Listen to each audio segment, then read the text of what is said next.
আপনি এত কিছু শিখলেন, হিসাব জানেন, সবকিছুর হিসাব জানেন, লাখ লাখ টাকার হিসাব জানেন, হ্যাঁ, সবকিছুর হিসাব জানেন, কিন্তু আপনি কোরআনের হিসাব জানেন না। কোরআনের হিসাব নাই। কোরআনের মধ্যে যোগ আছে, বিয়োগ আছে। যোগ বিয়োগ নাই? কোরআনের মধ্যে যোগ বিয়োগ আছে। 30 পারা বিয়োগের মাইনাস করে দিলেন, জোড়া করে দিলেন না বেজোড়া করে দিলেন। যোগ বিয়োগ বলতে কি, আপনি যখন যত তেলাওয়াত করবেন সব যোগ হচ্ছে, আর তেলাওয়াত থেকে মাহরুম হবে, মাইরানো হচ্ছে। ঠিক না বলেন? কোরআন শুদ্ধভাবে পড়বেন, কোরআন শুদ্ধভাবে তেলাওয়াত করবেন, আপনার আমলনামার সব যোগ হবে। আর অশুদ্ধভাবে তেলাওয়াত করবেন, তার মানে কি, গুনাহ গুনাহ সব মাইনাস হয়ে ওই গুনাহ আপনার যোগ হয়ে যাবে। প্রত্যেকটা নর নারী মুসলমানের উপর কোরআনটা পড়ে আইন পড়ে গেছে, শিখতে হবে বাধ্যতামূলক। কোরআন শিখাটা এটা প্রত্যেক মুসলমানের উপর কি। আপনি মুসলমান বলে দাবি করেন অথচ কোরআন পড়তে পারেন না, আপনি কেমন মুসলমান? কি মুসলমান আপনি দাবি করেন? অথচ মুসলমানের কেরাত তো আপনি কোরআন শরীফ শুদ্ধভাবে পড়তে পারেন না। অথচ হিন্দুদের যারা ওরা পুরো দুর্গা পূজা দেখবেন ঠিকই ওরা নমো নমো বলতে পারে, ঠিক না বলেন? অথচ আপনি সূরা ফাতিহা ঠিক করে ভালো করে বলতে পারেন, কেমন মুসলমান দাবি করেন? আপনাকে যদি বলা হয় যে কালেমা পড়েন, কালেমা, মৃত্যুর সময় লোক দিয়া গেছে, ওই যে মানে মানে বিছনায় পড়ে গেছে, পড়া যাওয়ার পরে কালেমা তালকিন দিচ্ছে, বলতেছে ইমাম সাহেব আসে কালেমা তালকিন দিচ্ছে, বলতেছে আপনি কালেমা পড়েন, আপনি মৃত্যু সোজা আপনি গেছেন, কালেমা পড়েন। বলছে লা ইলাহা, ইমাম সাহেব পড়াচ্ছে কালেমা পড়ছে, কালেমা তো ইবা লা ইলাহা ইল্লাল্লাহু মুহাম্মাদুর রাসূলুল্লাহ। আর উনি বলতেছে কি জানেন না, বলছে ওই দোকানের আছে 50,000 আর এই দোকানের আছে 20,000। কি ব্যাপার? এই দোকানের 50,000, ওই দোকানের 20,000, মানে ওইলা টাকা গেল ব্যাংক আছে। ওইটা ওই মৃত্যুর সময়, কারণ আসবে তো যে যে জিনিস না চলে মৃত্যুর সময় ওই। এই জন্য বিষ্ণু হাদিসের মধ্যে বলেন শেষ আমলদার ভালো তার স্বভাবল। তো মুখবিদিনের প্রথম বৈশিষ্ট্য কি, তারা যখন কোরআন হাদিসের কথা শুনবে তখন কি তাদের অন্তরটা নরম হয়ে যাবে। আর দ্বিতীয় নাম্বার আর আল্লাহ পাক বলতেছেন, তাহলে মুখবিদিনের দ্বিতীয় নাম্বার বৈশিষ্ট্য কি? আল্লাহ পাক বলছেন ওয়াস-সাবিরিনা আলা মা আসাবাহুম ওয়াল মুকিমিস সালাতি ওয়া মিম্মা রাযাকনাহুম ইউনফিকুন। আল্লাহ রাব্বুল আলামিন ওয়াস-সাবিরিনা আলা মা আসাবাহুম, তাদের মধ্যে যখন বিপদ আপদ মুসিবত আসবে তারা ধৈর্য ধারণ করবে। বলেন না সুবহানাল্লাহ। যদি খালি মারা যায় ভুট্টা ধানার দিছে, আকাশটা যদি খালি একবার দেমুক যা আল্লাহ খায়া কাম্পানে খালি মুখ দেখিলে খালি এই আকাশটা এরকম করে, বলেন না নাউজুবিল্লাহ, মানে ধৈর্য ধারণ করতে নেই। মুখবিদিন বান্দার মুখ দিয়ে কখনো আল্লাহর বিরুদ্ধে কোনো কথা কখনোই বাইরে হবে না। মুখবিদিন বান্দা যারা, তাদের মুখ দিয়ে কি হবে না, আল্লাহ বলে যে কেন দিছে এটা আল্লাহ ভালো জানে, মানে কেন দেয় না এটা আল্লাহ ভালো জানে, কিন্তু মানতে হবে। আল্লাহ বললেন যে মুখবিদিনের দ্বিতীয় নাম্বার বৈশিষ্ট্য হলো ওয়াস-সাবিরিনা আলা মা আসাবাহুম, তাদের মধ্যে যখন বিপদ আপদ চাপবে, মুসিবত চাপবে, তখন তারা কি করবে? ধৈর্য ধারণ করবে আল্লাহর সন্তুষ্টের জন্য। বলেন না সুবহানাল্লাহ। এই ধৈর্য ধারণ হলে দেখবেন যে শিরকি কিছু শিরকি মনে করছে মানুষের কথার মধ্যে শিরকি হয়ে যায়। কেমন কি, মুই ভুটালা নারে দিনু, ধামলা নারে দিনু, আল্লাহ খালি মুখে দেখে আনে এইগুলা দিছে, তো সাথে সাথে কি হয়ে যাবে? ওদের ইমানটা চলে যাবে, শিরকি গুনাহ ওর আমলনামায় বলা যাবে। ভালো মন্দ কার জন্য কে দান করেন? আল্লাহর নৈকট্য দান করেন। যারা মুখবিদিন বান্দা তারা কখনো এই কথা বলতে, ধৈর্য ধারণ এটা কি জিনিস? আপনি তো যখন বাড়ির মধ্যে ঢুকেন তখন তো ঠিকই ধৈর্য ধারণ করেন। কেমন করে? আপনার একটা সিম্বল বলি। বাড়ির মধ্যে যার 3টা মেয়ে, 8 বছর, 6 বছর আর 3 বছর, এক হুজুর বলতেছেন যে আমি বাসায় ঢুকলে আমার 3বার দরজা খোলা লাগে। তাই নাকি হুজুর? বোঝায় একবার দরজা খুলি, প্রথম মেয়েটা আসে যে মা সরো, কারণ দ্বিতীয় মেয়েটা যদি দরজা খুলে যদি ঢুকে পড়ছে তাহলে দ্বিতীয় মেয়েটা কান্না শুরু করে দিবে। এই জন্য হুজুর আমি 3বার ঢুকিবার লাগে। ধৈর্য ধারণ ওখান তো আপনি ঠিকই করেন, আর আল্লাহর জন্য ধৈর্য ধারণ করতে পারেন না। আমি বাসায় ঢুকলে 3বার দরজা খোলা লাগে। একবার দরজা খুললাম, প্রথম মেয়েটা চলে গেল 8 বছরের, তখন দ্বিতীয় মেয়েটা যদি আবার ঢুকে পড়ি তাহলে ও কান্না শুরু করে দিবে, তখন আবার বের হয়ে আনে, আবার ঢুকা লাগে, আর পাগল সাজা লাগে, পাগল। হ্যাঁ, আর আল্লাহর জন্য আপনি পাগল হতে পারেন না, ধৈর্য ধারণ করতে পারেন না। একটু আকাশ খালি মুখে মুখে দেখা পেয়েছি আল্লাহ, সাথে সাথে আমার ইমান নষ্ট হয়ে যাবে, চলে যাবে।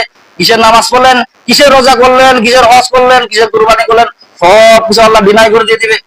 কেন ডিনাই করে দিবে? ওই না শুকরিয়া আদায় করার, না সন্তুষ্ট করার জন্য, যে আল্লাহ তাআলা কেন এটা দিলেন, ধৈর্য ধারণ না করার। মুখবিদিনের প্রথম বৈশিষ্ট্য হলো তারা যখন কোরআন তেলাওয়াত করা হবে তাদের অন্তরগুলো নরম হয়ে যাবে। আর দ্বিতীয় নাম্বার হলো যত বালা মুসিবত আসবে তারা কি করবে? ধৈর্য ধারণ। 3 নাম্বার বৈশিষ্ট্যের কথা আল্লাহ পাক বলেছেন, ওয়াল মুকিমিস সালাত, তারা নামাজ প্রতিষ্ঠা করবে, মানে কি সময় মতো নামাজ পড়ে। বলেন না সুবহানাল্লাহ। এক নামাজি আমার বলছে, হুজুর চোখ অপারেশন করে গেছি আমি, চোখ অপারেশন করার পরে ডাক্তার বলছে যে মসজিদের তো নামাজ পড়ার দরকার নেই। কথা এলে নামাজ পড়ার দরকার নেই, তুই ওপর নামাজ পড়। তখন ডাক্তার উনি বলছে যে চোখ দান করেছেন কে? কথা আল্লাহ। আল্লাহ চোখের দান করার জন্য যদি চোখ বন্ধ হয়ে যায় আমি আল্লাহ রায় দিয়ে দিব। বলেন না সুবহানাল্লাহ। ওই ব্যক্তি 1 সপ্তাহ 2 সপ্তাহ পরে সম্পূর্ণ চোখ মোকাম্মাল আল্লাহ সুস্থ করে দিয়েছে। বলেন না সুবহানাল্লাহ। এটা পাওয়ার কার? আপনার বিশ্বাস নাই, যার কারণে আল্লাহ আপনার কথা পড়ে।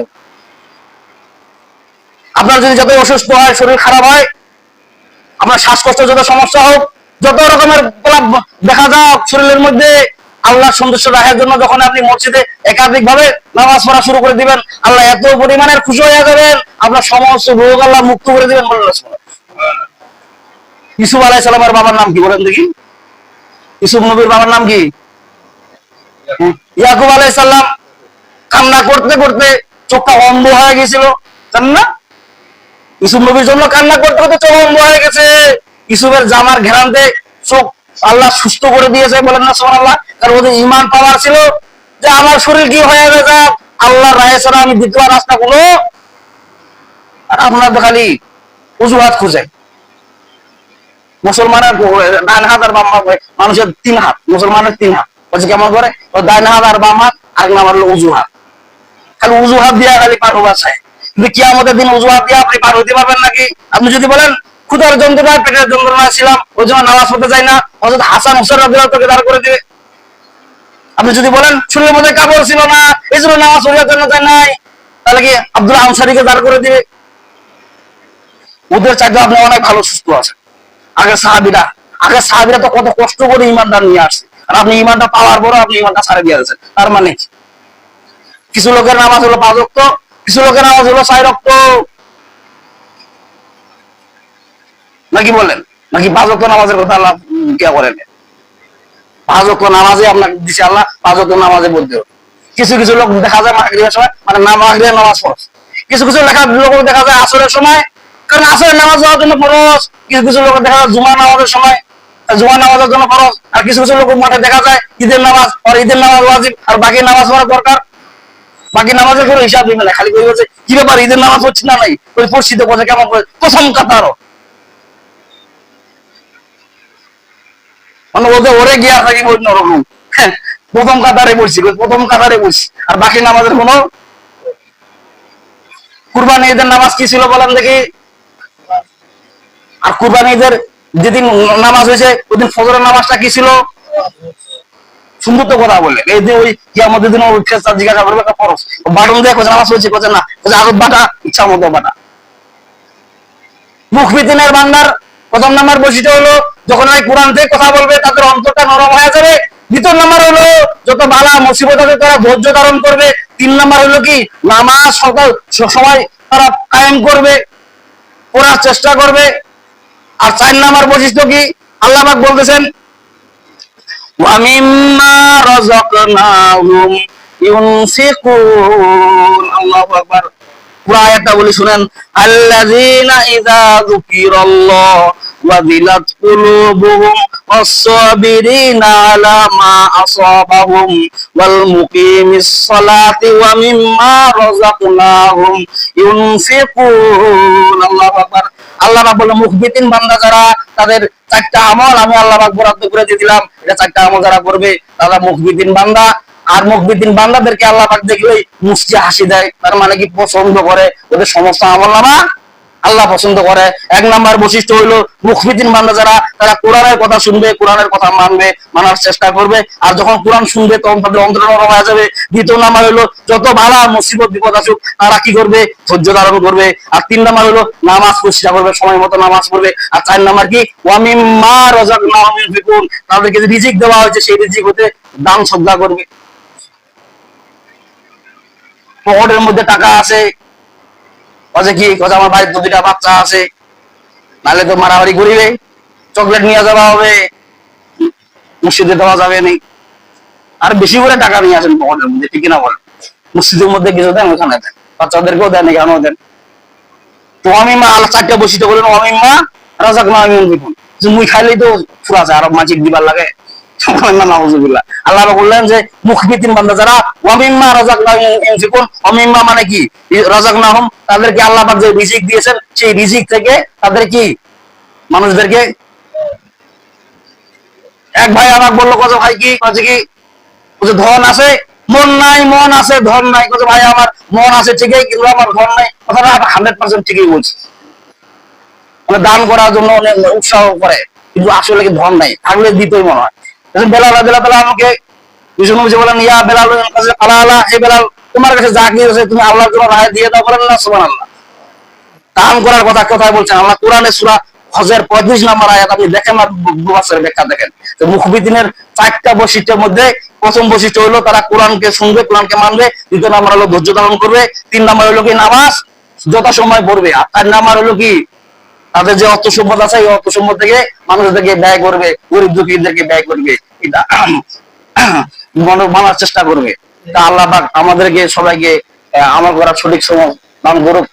আলহামদুলিল্লাহ রাব্বিল আলামিন। যাদের সুন্নাত বাকি আছে সুন্নাত পড়েন, তাহলে তোমার চাই।